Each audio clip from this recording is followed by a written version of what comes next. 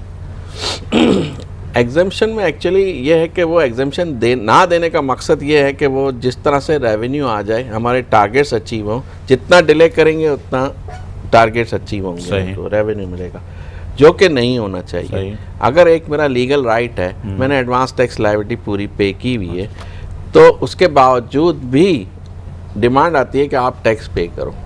اور ہم تو مطلب وہ جو چیز جو لا میں موجود ہے اس کو بھی دینے میں ان کو جو ہے مسائل ہوتے ہیں. ٹھیک ہے ریحان صاحب, یہ جو ریٹرن ہے, اب ریٹرن کا فارم ہے, کمپلسن فارم ہے, لیٹ آتا ہے, آپ کیا سمجھتے ہیں کہ اس کو سہل ہونا چاہیے یا ریٹرن کے جو کانٹینٹس ہیں وہ صحیح ہیں؟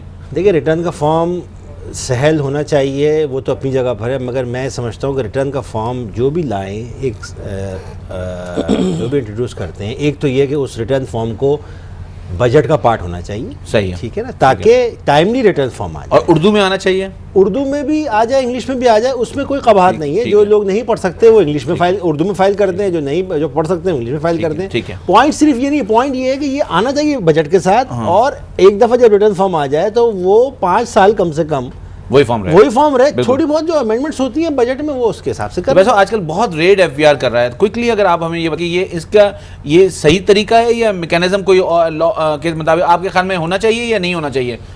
2 لفظوں میں سر ریٹ تو آج کل فریکوینٹ ہو رہے ہیں. صحیح ہے. آر ٹی اوز آپس میں کمپٹیشن ہو گیا, انہوں نے 2 ریٹ ماری ہیں, آج میں 4 ماروں گا. اچھا, ہاں. اور دوسرا یہ ہے کہ جب ایک سمپل ہے کہ میں مینوفیکچرر ہوں نہیں ہوں, دیکھنے کے لیے ریٹ مار دی. صحیح ہے.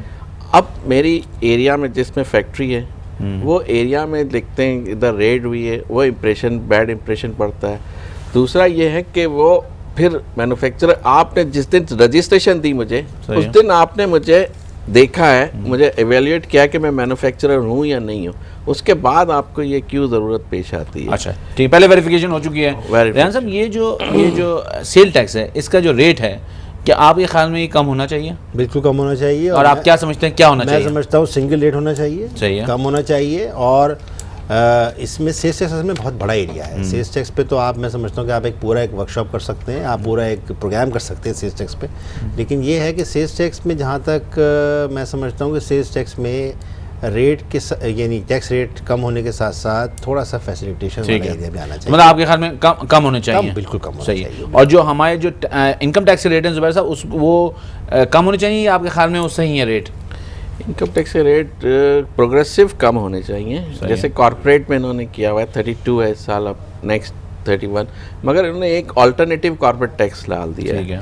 وہ مجھے بالکل ہی منیمم ٹیکس 113 میں تھا 1% آف ٹرن اوور, اب آلٹرنیٹیو کارپوریٹ ٹیکس آ گیا, تو اس کا مطلب کہ میرا ٹیکس ڈیپریسیشن والا تو ایلیمنٹ. مطلب وہ ہمیں پروگرام کلوز کرنا ہے سر, پھر آپ کو انشاءاللہ دوبارہ بلائیں گے. بہت شکریہ آپ لوگوں کا. ناظرین, ہم نے لاسٹ اپنے پروگرام میں ای میل ایڈریس دیا تھا اپنا. 2 لوگوں نے ہم سے سوال کیا ہے کہ ایک سوال تو یہ ہے کہ کسی صاحب نے پوچھا ہے کہ ٹیوشن فی پہ ٹیکس لاگو ہوتا ہے یا نہیں. لاگو ہوتا ہے اگر اس سال میں 4 لاکھ سے ان کی آمدنی اوپر ہو. اور ایک صاحب نے سوال کیا ہے کہ انہوں نے ایک پراپرٹی رینٹ پہ دی ہوئی ہے, اس پہ ٹیکس لاگو ہوتا ہے یا نہیں. اس پہ بھی ٹیکس لاگو ہوتا ہے اگر 4 لاکھ سے زیادہ ہو, لیکن اس میں آپ کو جو پراپرٹی ٹیکس آپ نے دیا ہوا ہے اور آپ کو 1/5 آف روپیز یا 20% آف دا رینٹ, وہ آپ کو جو ہے وہ منا کر کے آپ جو ہیں نیٹ جو آپ کا رینٹل ہے اس پہ آپ ٹیکس دیں گے اگر وہ 4 لاکھ سے زیادہ ہو. ہم اس وقت بڑھ رہے ہیں مارچ میں 6ٹی سینسس ہو رہے ہیں, مردم شماری ہو رہی ہے 19 سال بعد. میری گزارش ہے آپ سے کہ آپ وہ فارم بالکل کانشیسلی بھریں, ہر کالم کو بھریں, اپنے پورے قواعد صحیح بھریں تاکہ ڈیٹا صحیح بن سکے, صحیح ڈیٹا کلیکٹ ہو سکے, اور جو ٹیکس الوکیشن ہے وہ آپ کے شہر کو, آپ کے صوبے کو صحیح طور پہ مل سکے.